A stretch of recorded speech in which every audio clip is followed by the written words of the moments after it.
Good evening, Conifer Radio listeners. We are here live in Conifer Radio studio at the museum with Mr. Ed Hayslett and in mobile studio feed from Mr. Justin Hayslett for a father-son recognition of Justin's really good work, very good work with Legacy Refuge. By way of introduction, Justin and Alaya Hayslett are founders of the Legacy Refuge, a nonprofit that supports a mission to see every orphan come to faith in Christ, adopted and empowered to live a healthy, productive life and reach their God-given potential. Folks, this is a special story about a ministry serving Ukrainian orphans amongst all sorts of other good works. And Ed Hayslett, a proud papa? Indeed. That's as excited as Ed gets, folks.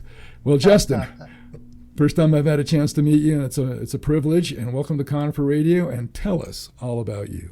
Yeah, well, thanks so much for having me on. It's really fun, especially since I grew up in Bailey. So it's kind of a fun story. Even grew up there my whole life, and my wife and I met, believe it or not, on the school bus in Bailey on the way to school, became best friends, and started dating through high school. So we are Bailey High School sweethearts, going on being married 20 years, and now an amazing family of 5, and serve orphans globally together. Yeah, that's just incredible. You know, we were working on, as we talked about this this opportunity to get together. It just, I think at 2 a.m.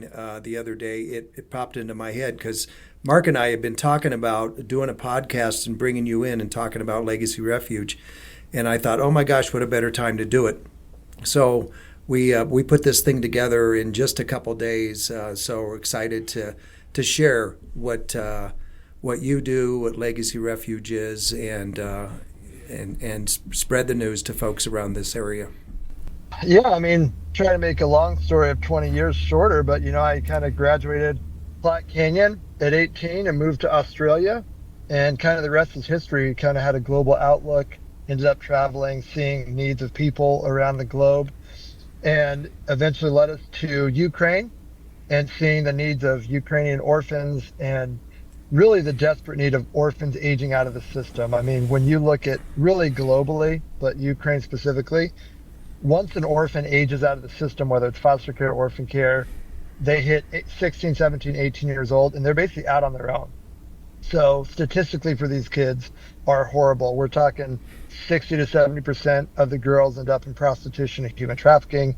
50 to 60% of the boys end up in prison, 15 to 20% commit suicide, and that doesn't even speak to broken families, re-perpetuating the cycles of those kids having kids and their kids ending up in the orphanage, drugs and addiction.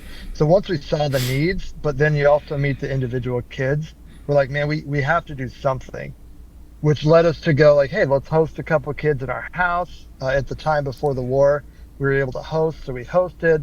I ended up flying to Ukraine, kind of feeling a God nudge to start something bigger. And that kind of built and started snowballing to where we ended up, at one point in 2018, we brought 8 orphans from Ukraine to our house. We had a whole summer-long program with those 8 kids, plus our 4 boys at the time, and did this incredible program. And almost every kid from that's been adopted. And then we've hit some major points along the way where we've had to decide, are we going to build our life or are we going to give our lives for others? We actually sold our home at that point, and it was beautiful. I mean, Dad, you helped me remodel it. It was a beautiful remodeled home, and kind of felt God's nudging to go like, hey, would you step into something bigger? And sold it. And just for fun, it stopped, Dad. What were you thinking? Some of those, when I'm calling you with some of these big decisions like selling my house, or also when COVID hit, my family and I actually moved to Ukraine during COVID to go keep doing work with kids in Ukraine. What were kind of some of your thoughts as I called you and talked you through some of those? Well, I remember distinctly that came and helped you remodel that home, that fixer-upper you found, and I was so glad and proud that you guys, the family, finally had a home of their own, and it was all fixed up, and you were doing really well. You were a real estate agent in Minneapolis and really, really doing a great job. You were killing it. So when you told me, started sharing your vision about building this organization, Legacy Refuge, and you told me you were struggling with it because you couldn't serve 2 gods. You couldn't split your attention. And I said, Justin, don't quit your job. You could, your real estate business could help fund your organization. And you called a little while later, and a couple days, week later, said, Dad, I quit my job. And I'm like, wow. And then as you started growing this vision, you said, Dad, we're going to sell the house. We're going to go all in with with this vision we have with this organization. I'm like, son, don't sell the house. You could rent it. You could do whatever. About a month later, you called and said, Dad, I sold the house. We're all in. I'm like, oh my gosh. And then, and then to Ukraine, and I actually got an opportunity to come to Ukraine and be a part of the first Filtered Hope program there. And then the war broke out, and you had brought the family home.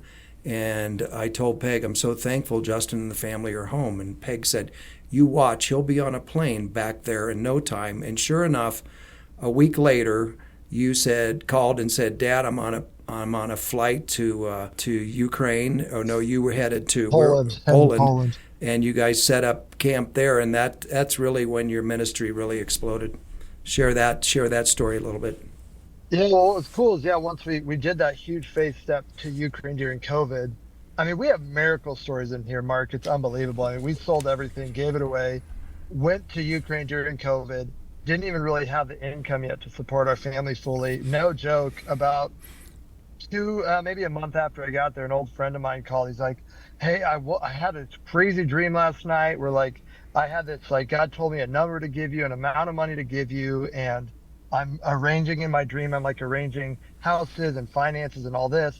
And I said, that's crazy. He goes, no, I'm doing it. So about another month later, he wired 80 grand into our ministry funds account, which like launched us to start building systems and team.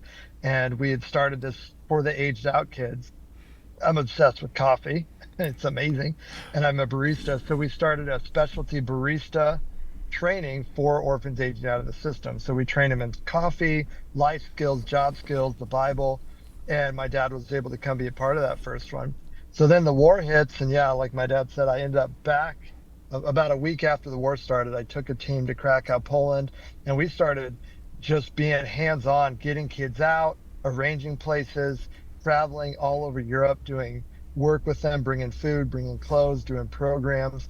And in the middle of this, I mean, this little guy from Bailey, I ended up on Fox News Live. And I'd never been on the news before.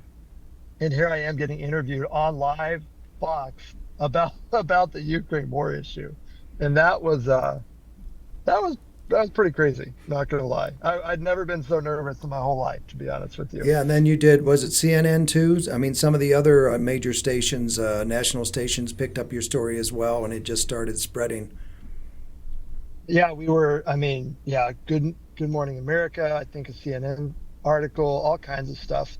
And it was really, that was amazing to get some funds started coming in so we could keep pouring out what we were doing. And then we spent the next 2 years, even with our team and our family, we took the whole family out to Europe at that point. And just to give you a glimpse, the winter after the war started February of 2021? I don't remember what year, I think 21. I think it was 21, yeah. Was it 21 or 22? I can't remember. Maybe it was 22. Either way, the February it started. And by that winter, we had our whole team and family in Europe, and we had organized and tracked where most of the orphanage groups went and the directors. So then we had an absolute insane, beautiful Christmas season where we actually told our kids, like, guys, we're going to give up our Christmas this year. We're not going to have our own Christmas. We're going to go serve instead. And our kids, they've been around this the whole time. So they were like, yeah, we're in. So we spent 6 weeks traveling Europe as a family and team. We hit 14 orphanage groups. We delivered 700 Christmas presents and traveled over 7,000 miles in about 6 weeks all over Europe to orphans that had been evacuated from the war. And they set up Christmas at every one of these orphanages for these kids and had gifts for them and did that all winter long. It was really special. Yeah, really something. It really was. It really was. And the best was after one of the camps, my 8-year-old at the time came and he said, Dad, you're right. Giving is way better than getting. I'm like, yes, like that's it right there. That's what we wanted. And it was beautiful. It was an amazing time. And since then, we've kept going back. And now, really, we're expanding even globally. So, the big program, like I said, that we do is this barista program for the older kids. And we do like a kind of VBS camp for the young kids. But the barista program it's exploding. I mean, coming up this next year, we're going to be in South Africa, Romania, Europe, Moldova, Ukraine. There's like really expansion happening all over for that program, and it's been really cool. And we got a building. We gave up. What's cool about this whole story is what we found. There's a Bible verse that says, "You find your life. When you find your life, you lose it. But when you lose your life for His sake, you find it." So like here I am selling my house, going, I'm going to give it to go. And now, just in October, we signed and bought a beautiful building in Spain that God has led us to be a hub for our ministry and expansion globally. And my dad has been a big part of that, actually. Wow, it's been awesome being part of this journey. Share a little bit about when I met up with you in Austria in January this year, and you were just coming off of several other camps. Where were you guys coming from at that time? Yeah, we had done a huge one in Poland for a massive group of, I think, 150 some kids in Poland this year, and then ended in Austria. Austria is a program we do there with a big orphanage of Ukrainian kids. And it's probably, I think we've been there 7 times in a row now. So the relationship with these kids is really special. And my dad got to come see what we do as a team hands on. And yeah, I'd love to hear your perspective, Dad, of what it was like for you to be with us running one of our programs for these kids. Yeah, it was life-changing. I mean, I got to do that first barista program with the kids in Ukraine before the war, and that was just touched my heart, building relationships with those young folks and learning to be a better barista. I mean, but I was never as good as them, but that was awesome. But the Austria trip and the week in the orphanage was just amazing. I mean, there were kids from 3-year-olds to teenagers, and there was quite a few teenagers. And just trying to connect with those teenagers at first, you could tell they were just not into it, or we've heard or seen this stuff before. But God used us to touch their hearts and asked to bring Christ into their lives. And when we left, we were all hugging and crying, and we just made great connections with these kids. And you guys continue with that, connecting with that orphanage year after year, and that's what I learned from this one, was that what you guys do, and you can talk about that a little bit. It's not you hit an orphanage and hey, we brought them some gifts and you're gone. You keep coming back. Yeah, that's been one of our values of our organization from the beginning is we're about the one. And so it's not about hitting 1,000 orphans and never seeing them again. It's about building relationship, keep coming back. And I mean, from the day one, we still have kids that we're in strong relationship and connection with from 7 years ago. One of the girls, we've known her for about 5 years. She's come to America, and then we actually were able to help reconnect her with her mom and help that relationship. And then when the war hit, we evacuated them to Germany. Now every time we go, we connect with her and her family and little brother. And that also, like I said, it's 7 times now we've been to Austria. And our team has learned the kids so well that this last Christmas, actually, when my dad was there, our team knows the kids so well that not only do we bring a present for every kid, but we crafted individual, unique presents based on each kid and what they would like. And we call it by name. So it's not like, hey, here's a bag throwing kids. It's like, here's the present for you, the person, the individual that you would love, and that we know, and just so you know you're loved, that you're cared for and that you're known. And so it's really special. Like, we even going back now, kids will take us up to their room sometime, and they have their stockings hanging on the walls from 3 years ago or 2 years ago, and they have the stuff we've given them, and you can just see the special place you have in their life. Because we realize we're not going to go in for a 5-day program and change their life, but what will change their life is consistently and regularly going back again and again and again to speak life over them, to love them, to share Jesus with them. That's amazing, son. I mean, early on, I had my apprehension about what you were doing, and supported you through it. And as you know, I'm all in, and we still have family and friends that go, we don't understand what they're doing. We try to share that with people because it's just incredible, and to be a part of it. I mean, it's just we are all in, and that's why we're having this podcast today, because we so believe in what you're doing, and we're part of the organization now, and we're just trying to get the word out, and so it continues to grow and grow. I love it. Yeah, it's been amazing having you involved. And I think another fun story to share of just the crazy miracles we've seen is just this last little bit in Spain. We've had this, we actually encountered this property when we were on that huge Christmas tour, and stayed there for 4 months as a family, fell in love with this place, then ended up kind of having to let it go and coming back to America. A year later, it kind of comes back to the surface, and the guy who founded it, has the property, reached out to us, is like, we love you, we love your ministry, we have about 8 people in line for this property, but if you want it, it's yours. And we're like, well, we have no money, but we do want it, so give us some time to think and pray about this sucker. And we prayed about it as a team, and we're like, we need this, we feel like this is God. So we step out, we start negotiating. By the time we were finishing our last program from this last summer, which was a huge summer, I mean, we went to Ethiopia, Austria, Romania, and wisdom would say, hey, Justin, as the director of the organization, you should stay in America and fundraise for this big property. But I had this inclination, like, no, you need to just go do the work.